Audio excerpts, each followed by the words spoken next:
저는 이 부활절 아침에 여러분들과 함께 이 말씀을 가지고 부활의 주님을 만나면 우리에게 어떤 변화가 일어나는가, 라는 것으로 함께 은혜의 말씀을 나누기를 소원합니다. 여러분들이 잘 아시는 것처럼 유럽과 아시아는 물론 아프리카까지 다 점령하고 지배하였던 알렉산더 대왕, 인류 역사에 굉장히 큰 획을 그은 사람이라는 것을 아마 기억하실 것입니다. 근데 그가 열병에 걸려서 33살에 생을 마감하게 됩니다. 그리고 신하들에게 이렇게 유언을 남겼습니다. 그대들은 내 시체를 거리로 운반할 때 관에서 양손이 나오도록 하여라 라고 이렇게 얘기를 한 거죠. 그러니까 신하들이 어안이 벙벙합니다. 폐하, 도대체 그게 무슨 말씀입니까? 그랬더니 이 알렉산더 대왕이 이야기하기를 나는 내가 빈손으로 죽는다는 사실을 모든 사람들에게 알리고 싶다. 그것을 보고서 아무도 다시는 나처럼 되려고 해서는 안 된다라고 하는 메시지를 주고 싶다. 너희들이 아는 것처럼 나는 사실 많은 것을 얻었으나 사실은 아무것도 얻은 것이 없다. 내 왕국은 이렇게 거대하지만 나는 여전히 가난한 한 인간에 지나지 않는다. 이런 유언을 남긴 것입니다. 흔히 우리는 살면서 영원히 살 것이라고 그렇게 생각하고 착각을 하면서 수단과 방법을 가리지 않고 재산을 끌어모으고 누리는 인생을 살려고 합니다. 그리고 이 시대에 열풍이 불어닥치는데 마치 마지막에 없는 것처럼 부자 되는 것이 한 열풍처럼 우리 사회를 휩쓸어가고 있습니다. 얼마 전에 압구정동 아파트에서 한 여인이 납치되어서 생을 마감하게 되었습니다. 조사한 결과 비트코인 투자 관계로 돈 문제로 얽힌 사람들의 그런 살인이었습니다. 결국 돈 때문에 생명이 왔다 갔다 하게 된 것이죠.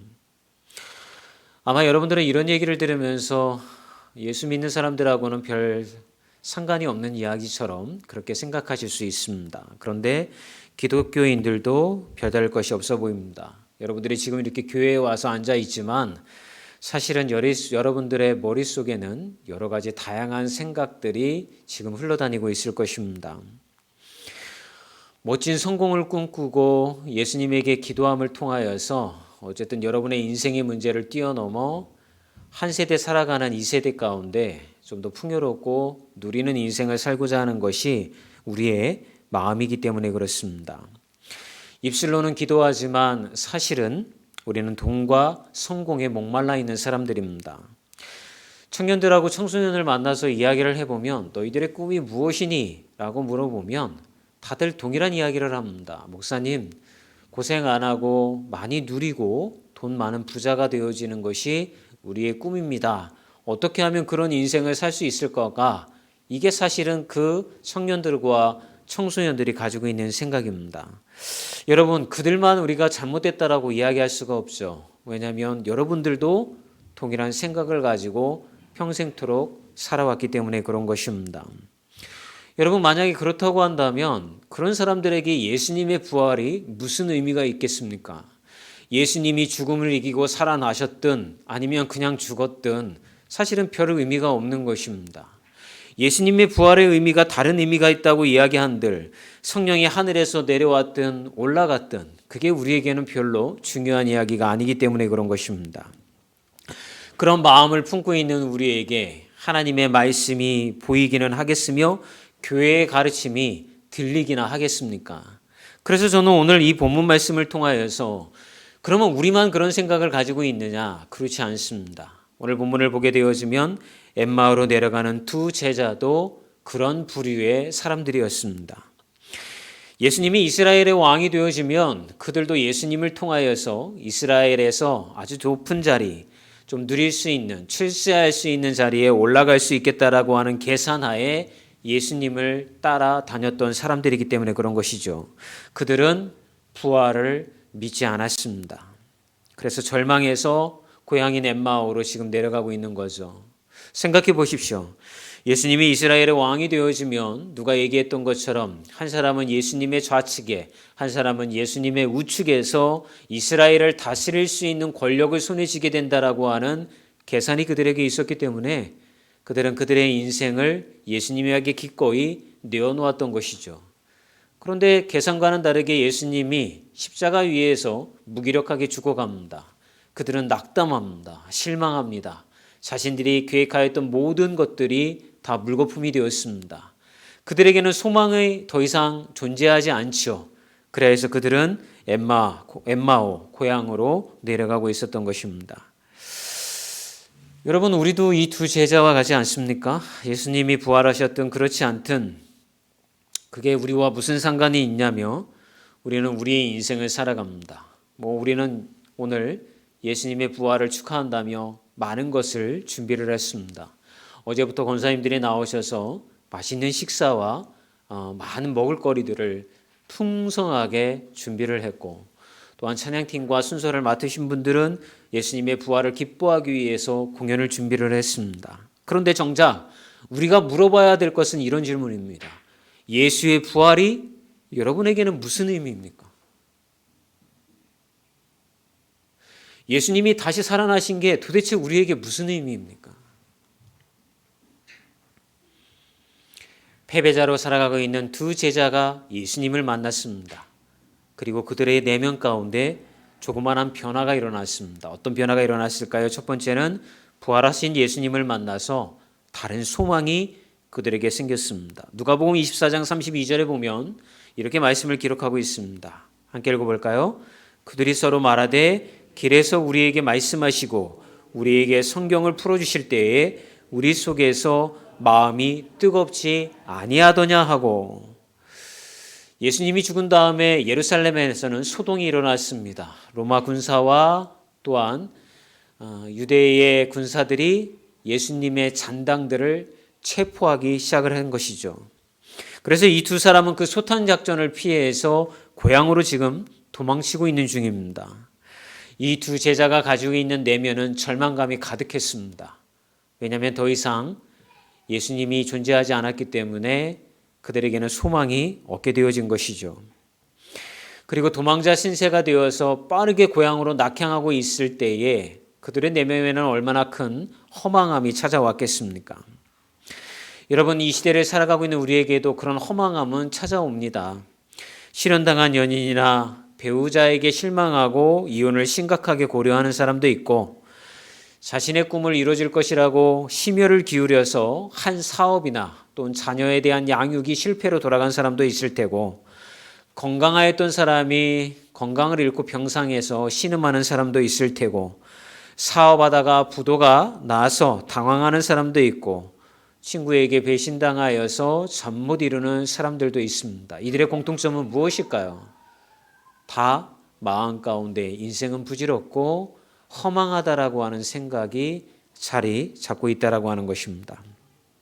그런데 이렇게 허망함을 가지고 살아가고 낙향하고 있는 이 두 제자를 찾아와서 예수님이 대화를 나눕니다. 그런데 우리가 주목해야 될 것이 있습니다. 예수님이 이 두 사람과 대화를 나누었을 때에 길을 걸어가면서 나누었던 그 대화 가운데 이 두 제자는 예수님이라고 하는 사실을 깨닫지 못하고 있다는 것입니다. 부활하신 주님이 이 두 제자를 찾아왔고 길을 걸어가면서 예수님이 말을 건넵니다. 예루살렘에서 무슨 일이 일어났소? 그랬더니 이 주제가 이 사람 큰일 날 사람이네. 예루살렘에서 지금 어떤 일이 일어났는지 지금 알지 못하고 그렇게 가고 있단 말이오. 이리 와보시오. 지금 예수님이 죽었는데 그 잔당들이 다 소탕되어지고 있어. 이런 얘기를 주고받습니다.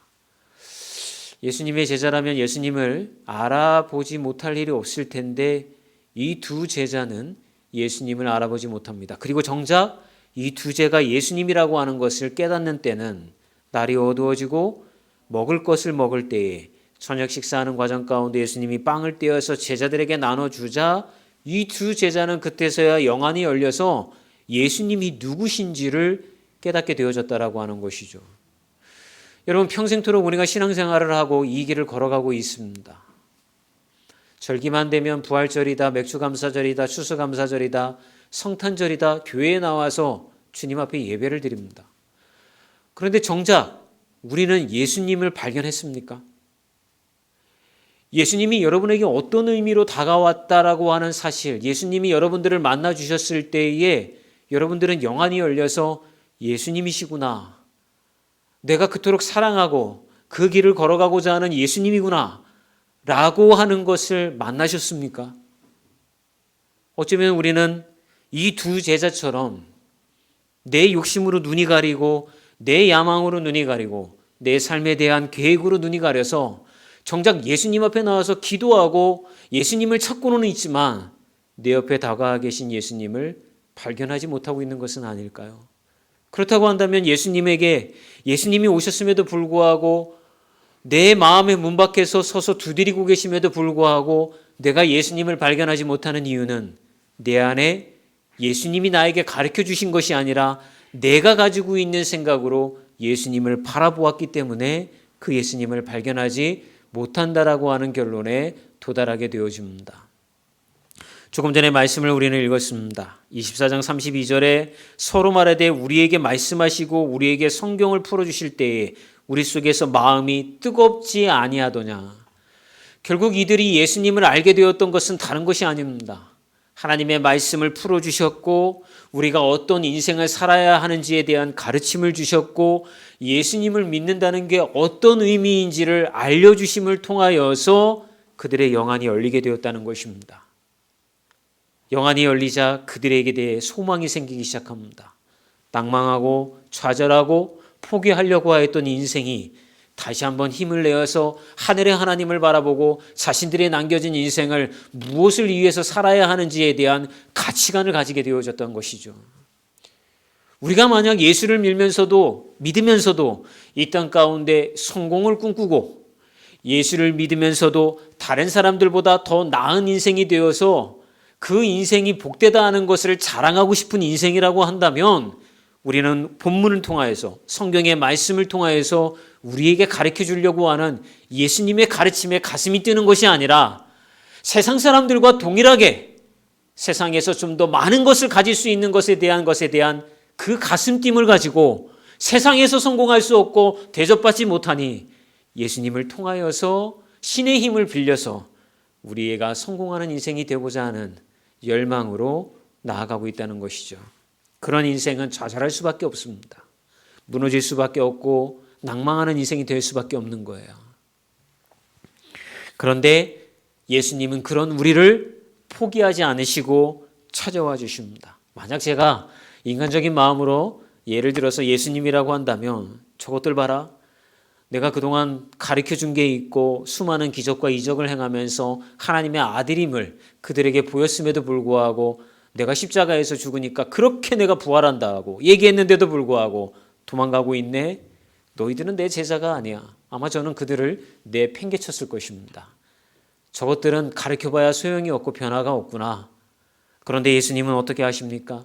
절망과 낭망, 그들의 욕망으로 인하여 낭망하였음에도 불구하고 그들을 찾아와 주시어서 나 예수야, 나 다시 살아났어, 나 부활했단다 얘들아, 이렇게 얘기하지 않으시고 하나님께서 선지자들을 통하여서 가르쳐 주셨던 예언의 말씀을 그대로 풀어 가르쳐 주시는 것이죠. 주님은 다시 한번 이 두 제자를 포기하지 아니하시고 찾아와 주셔서 말씀을 가르쳐 주셨다는 것입니다. 여러분, 부활의 이 아침에 우리가 만나야 될 주님은 여러분들을 포기하지 않는 주님이신 것입니다. 비록 저와 여러분들이 세상의 욕망에 따라서 주님, 나도 한번 잘 나가는 인생 되어지고 싶고 누리는 인생 되어지고 싶고 권력도 손에 쥐고 싶고 이런 것들을 자랑하고 싶은 인생이 되어지고 싶어요라고 평생토록 헛다리 짚으며 길을 걸어왔다 하더라도 이 부활의 아침에 만나야 할 부활의 주님은 그런 우리를 포기하지 않으시고 다시 찾아와 주시는 예수님이라는 사실입니다. 지금까지 회개해라, 너희들의 삶에 예수를 따라가는 삶이 있어야 된다, 수많은 시간들을 통해서 들었지만 우리는 회개하지 않습니다. 그게 중요하지가 않기 때문에 그런 거죠. 주님, 내 앞에 이 커다란 인생의 문제가 놓여졌는데 주님 이거 해결해 주셔야 되지 않겠습니까? 저의 삶이 너무나도 힘이 드는데 하나님 나에게 소망이 되어주셔야 하지 않겠습니까? 그래 내가 너에게 소망이 되어주려고 한다면 내가 무엇을 너에게 해 주어야 하니 진급시켜 주시고요. 우리 아이들이 좀 공부도 잘하게 해주시고요. 세상에서 권력도 좀 가질 수 있는 위치가 되어져야 되지 않겠습니까? 라고 예수님이 가르쳐 주신 것과는 전혀 다른 이야기를 주님께 했다는 것이죠. 그런데도 주님은 찾아오셔서 우리를 절망 속에서 다시 회복시켜 주십니다. 그리고 그 회복된 자들은 주님의 복음을 위하여서 소망을 가지고서 나아가기를 원하게 되었다는 것이죠. 재작년에 한 청년이 우리 교회를 방문하고 출석하게 되었습니다. 이 청년이 우리 교회를 찾아오게 된 것은 참 기가 막힙니다. 우리 교회 앞에 이 헬스클럽이 있습니다. 거기에 운동권을 끊고서 운동을 하러 왔다 갔다 하는데 운동 끝나고 나와 보니까 바로 또 아까 앞에 건물 앞에 교회가 하나 보이더랍니다. 자꾸 신경에 거슬리더랍니다. 교회를 선택하기는 해야 될 것 같은데 이사 와서 자꾸 저 교회가 눈에 들어온다는 거예요. 그래서 우리 교회를 어느 날 찾아왔습니다. 그리고 등록을 했습니다. 상담을 해보니 이런 얘기를 합니다. 목사님 제가 사실은 신학을 전공한 전도사였습니다. 그런데 이런저런 상처를 많이 갖게 되면서 목회자의 길을 포기하고 그냥 평신도로서 저의 삶을 살아가야겠다라고 하는 마음을 먹게 되었고요. 그래서 직장도 교회 근처에 있는 학교에 교직원으로 직장을 얻게 되었습니다. 저는 이제 그냥 평신도 청년으로 살아가겠습니다. 저를 전도사라 부르지 마시고 그냥 청년으로 그렇게 불러주시면 감사하겠습니다. 잘 왔다고 그랬습니다. 그래서 아주 친화력도 좋고 뭐 전도사 생활을 했으니까 뭐 얼마나 다재다능합니까? 교회 일꾼 될 것 같아서 많은 분들이 기대를 하셨고 그 청년도 교회 안으로 깊숙이 들어오게 되었습니다. 그러던 어느 날 또 저를 찾아왔습니다. 목사님 드릴 말씀이 있습니다. 그게 무슨 얘기냐? 그러니까 목사님 제가 교회에 와서 우리 하늘드림 교회를 만나서 신앙생활을 하고 또 목사님이 성도님들이 사랑으로 받아주셔서 교회 사역 얘기도 같이 나누고 여러 가지 행사도 같이 기획하는데 아이디어도 같이 공유하는 것 가운데 한 가지 제 안에 변화가 일어나는 것을 깨닫게 되었습니다. 그게 뭐냐? 그러니까 제 안에 다 불꽃 씨앗조차 사라져 버렸었다고 생각하였던 주님에 대한 사역의 불꽃이 우리 하늘드림 교회에 와서 사역에 대한 이야기를 나누고 어떤 말씀에 대한 이야기를 나누면서 다시 살아나기 시작했다는 거예요. 자기조차도 너무 신기하다라는 겁니다. 그러면서 제가 다시 사역을 해야겠다라고 하는 마음을 먹었습니다. 제가 다른 교회 전도사로 사역을 하러 떠나려고 합니다. 제 마음속에서는 좋은 일꾼 하나가 또 교회를 떠나는구나 이렇게 생각이 들었지만 그래도 기쁘잖아요. 회복이 됐대잖아요. 또 사역하러 간다 그러잖아요. 그래서 아주 기쁜 마음으로 기도해주고 그렇게 보내드렸습니다. 우리는 살면서 여러분 여러 가지 상처로 인하여서 절망하고 낭망하는 때가 얼마나 많습니까? 하루하루 버티는 게 전쟁이고 치열한 전투죠. 매일매일 살아내는 것이 사실은 죽지 못해 산다라고 이야기하는 게 아마 적절한 표현일 것 같습니다. 그런데 엠마오로 내려가는 두 제자도 그런 마음이었을 것 같아요. 그런데 부활하신 예수님을 만났더니 그들의 마음 가운데 절망이란 단어가 아닌 소망이란 단어의 불꽃이 회복이 되었습니다. 저는 여러분들에게도 그런 말씀을 드리고 싶어요. 부활신앙이란 다른 게 아닙니다. 예수님을 만나면 절망이 소망으로 바뀌게 되어집니다. 그것은 여러분들이 어떤 환경에 놓여 있든 어떠한 상황이든 그건 중요하지 않습니다. 절망 가운데 하나님, 부활하신 예수님을 만나게 되어지면 그 절망이라는 단어가 우리에게 소망으로 바뀌게 되어지는 것입니다.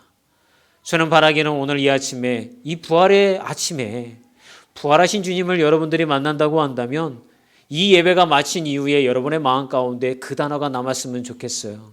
절망이 아닌 소망으로, 낭망이 아닌 비전으로. 그래서 여러분들이 다시금 일어나서 하늘의 하나님을 바라보며 그 소망의 길을 걸어가시기를 주의 이름으로 축원합니다. 이 두 제자에게 또 어떤 변화가 일어났을까요? 새로운 소망을 위해 도전하는 길로 나아갔습니다. 여러분 예수님 만나서 말씀을 풀어주시는 이야기를 들으면서 이 두 제자가 고백하기를 가슴이 뜨거워지고 무언가 막 변화가 내면 가운데 일어났다고 얘기를 했어요. 여러분 그것으로 끝났을까요? 이 두 제자가 행동하기 시작을 합니다. 어떤 행동이었을까요? 그들이 두려워 도망쳐 왔던 예루살렘으로 돌아갑니다. 놀랍지 않습니까? 여러분 불과 몇 시간 전까지만 하더라도 자신들의 생명을 살리기 위해서 도망쳐 나온 것입니다.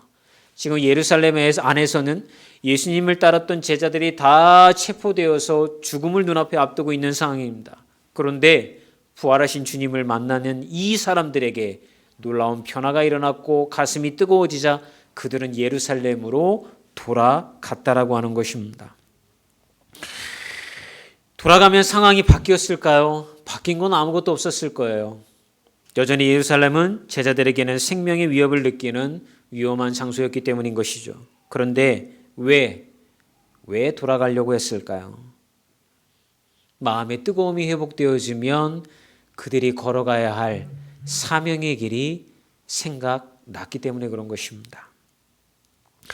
여러분에게도 각자 피하고 싶고 도망치고 싶은 자리가 있을 거예요. 어떤 자리는 가정일 수도 있고요. 어떤 자리는 직장일 수도 있을 것입니다. 또 어떤 자리는 세상이 뒤집어졌으면 좋겠다. 내 인생이 왜 이 모양이냐. 아예 삶을 갈아엎었으면 하는 돌아가고 싶지 않는 삶의 자리도 있을 것입니다. 또는 누군가의 관계일 수도 있을 것이죠. 그런데 만약 오늘 이 말씀이 여러분들에게 신기지는 말씀이고 부활의 주님을 만나는 말씀이라고 한다면 여러분 안에 다시 내가 그 자리로 피하지 말고 돌아가야겠다라고 하는 다짐이 생겨나야 될 줄 믿습니다. 부활의 주님은요, 우리에게 소망의 하나님이시고 소망의 주님이기 때문에 우리가 피하려고 하는 인생을 그냥 피하고 사는 인생이 아니라 분명히 피하고자 하는 그 상황과 인생 가운데 하나님의 역사심이 있을 것이라고 하는 소망의 불꽃을 바라보게 되어지는 거예요. 그래서 가정으로 돌아가게 되어지고 남편과 아내를 다시 찾게 되어지고 다시 도망가고 싶은 직장으로 돌아가게 되어지는 거고 피하고 싶은 일로 다시 찾아가게 되어지는 거예요. 왜요? 그곳에서 하나님의 역사가 있을 것이라고 하는 소망이 우리 안에 말씀을 통하여서 생겼기 때문에 그런 거예요. 지금도 심심치 않게 한강 다리 위에서 뛰어내리려고 하는 사람들을 구했다는 기사가 종종 나오게 되어집니다. 며칠 전에 기사도 보았더니 어떤 사람이 택시를 탔는데 어디를 가자고 하더래요. 택시기사가 목적지를 들어보니까 다리로 가자고 하니까 눈치를 챈 거죠. 아, 이 사람이 위급한 사람이구나. 결국 그 택시기사가 지혜롭게 대처를 해서 그 한 생명을 구원을 하게 되어집니다. 여러분, 이 모든 것들이 무엇을 우리에게 얘기해 주고 있습니까? 삶이 녹록치 않다는 거예요. 지금 이 순간에도 세상 가운데에서는 그냥 피하고 도망가고 싶고 어떻게 해서든지 자살을 통해서라도 삶을 회피하고 싶은 사람들이 너무나도 많다는 것이죠. 그런데 예수를 만나는 사람들은 돌아가는 자들입니다. 예수를 만나는 자들은 돌아가서 다시 그 자리에서 하늘의 하나님을 바라보고 말씀을 통해서 일어서는 자들입니다. 왜냐고요? 거기에 하나님이 지금 역사하실 것이기 때문에 그런 것입니다. 전에도 한번 말씀드린 것 같은데 아는 목사님이 대전에다가 중증 장애인을 돌보는 시설을 그렇게 운영하고 계십니다. 초창기에 이 중증 장애인 돌봄 시설을 열었을 때에 24시간 주 5일 계속해서 이 아이들과 기거하면서 이 아이들을 돌보게 되어지는 거죠. 그런데 어느 날 한 가정이 찾아왔습니다. 상담을 해보니까 이혼한 지 3년 된 가정입니다. 그러던 중에 그 당시에 큰아들 초등학교 6학년 된 아들이 뇌졸중과 뇌병변으로 쓰러진 것입니다. 근데 이 아이가 건강했다는 거죠. 6학년 5월 5일 어린이날까지는 이 아이가 건강하게 그냥 집에서 뛰어놀고 아주 건강하게 생활을 했다는 것이죠. 그런데 5월 8일 날 어버이날 뇌경색과 뇌병변으로 초등학교 6학년 아이가 쓰러지게 됩니다. 병원에 4개월 동안 입원을 했습니다. 집에서 돌보니까 그나마 조금 많이 좋아졌죠. 이혼으로 집 나갔던 엄마가 이 아이를 돌보기 위해서 집으로 들어왔고 이제 조금 이 아이가 좋아지니까 이 아들을 이 돌봄 시설에다가 입소시키고 그 엄마는 다시 떠날 계획이라고 했습니다. 그 가정의 상태의 이야기를 들은 이 목사님이 그 부부에게 조건을 걸었습니다. 부부가 다시 합치면 이 아이의 입소를 받아주겠습니다.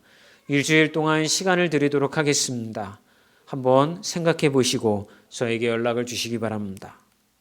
일주일 뒤에 연락이 왔습니다. 목사님, 저희 아이를 입소시켜 주십시오. 저희 부부가 다시 합치기로 했습니다. 목사님이 너무 기뻤습니다. 하나님 감사합니다. 한 가정이 다시 회복이 되어졌습니다.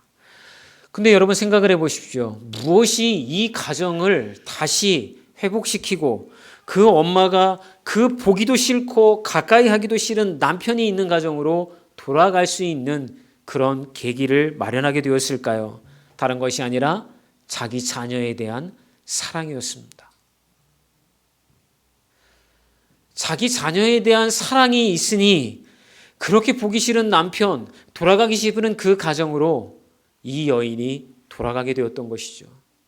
자기 개인적인 편안함과 한 여인으로서의 삶을 생각했다고 한다면 엄마는 가정으로 돌아가기 싫었을 것입니다. 그러나 이 여인은 자기 여인으로서의 삶보다는 엄마로서의 삶을 선택을 한 것입니다.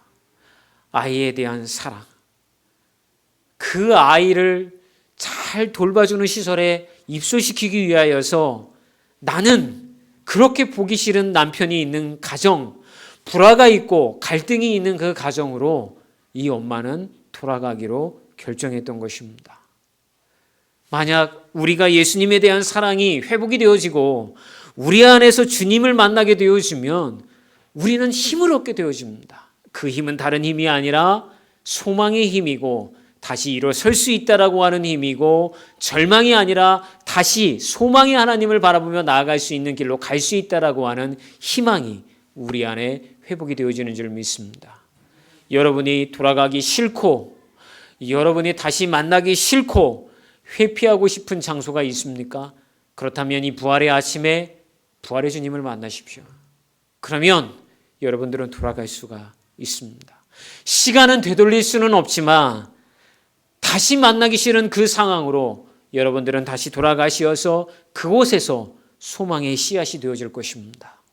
여러분으로 인하여서 누군가를 회복시키는 놀라운 일들이 벌어지게 되어질 것입니다.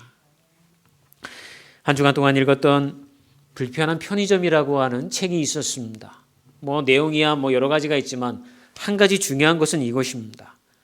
그 불편한 편의점 노숙자였던 한 사람이 편의점에서 야간에 일하는 점원이 되었는데 그 한 사람이 누군가에게 선한 행동을 함을 통하여서 누군가에게 영향이 끼쳐졌고 그 사람에게 소망의 불꽃이 찾아와 삶들이 변화되어지고 회복되어지는 일들, 그런 감동적인 글이 이 불편한 편의점이라는 책에 기록이 되어져 있더라고요. 저는 불편한 편의점을 바라보면서 교회를 생각하게 되었습니다. 교회는 어떤 곳이 되어져야 될까? 여러분들이 지금 이렇게 주일날 아침에 교회 나와서 예배드린다고 해서 어떤 여러분의 삶이나 여러분 주변에 큰 변화가 일어날까요? 그죠? 별로 일어나지 않죠. 별로 일어나지 않습니다. 그런데 만약 오늘 제가 여러분들에게 드린 이 말씀 하나라도 기억하시어서 여러분들이 이 문이 열고 예배 후에 세상으로 나아가 누구에게 선한 마음으로 인내와 섬김으로 믿음의 씨앗, 부활하신 예수님의 전하는 그런 사랑으로 누군가를 섬겨주셨다고 한다면 분명 거기에는 주님의 함께하심을 통하여서 변화가 일어나게 되어질 줄 믿습니다. 그 소망이 우리에게 부활의 신앙이 되어지는 거예요. 내가 큰일을 행하는 것이 아니라 부활의 주님을 내가 만나 내 안에 소망이 회복되어지고 회복되어진 소망으로 누군가를 만나서 다시 한번 소망의 이야기를 건넸을 때에 부활의 주님이 이 세상에 함께 하시게 되어지는 것입니다.